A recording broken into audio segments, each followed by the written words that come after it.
Na, pažiūrėkim, koks mikroklimatas šiandieną yra Dora Koker ofise. Pažiūrėkime į termometrą.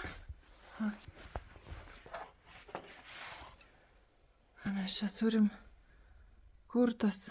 Oh my goodness. O, +5. Ok.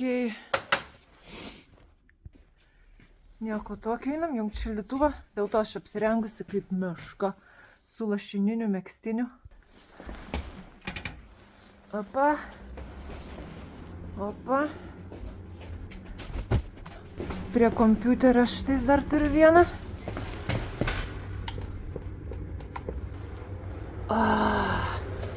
Vietinis prie kompo. Nu ir liuks. Galim bandyti ir striukę nusimauti. Gal už kokių 10 minučių jau bus 1 laipsnių daugiau. Kadangi šiandien turiu užsakymų išsiųsti, tai nenori turėjau čia ateiti.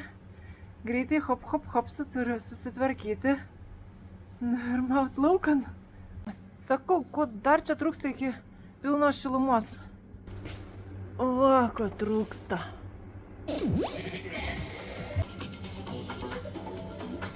O dabar galim dirbti.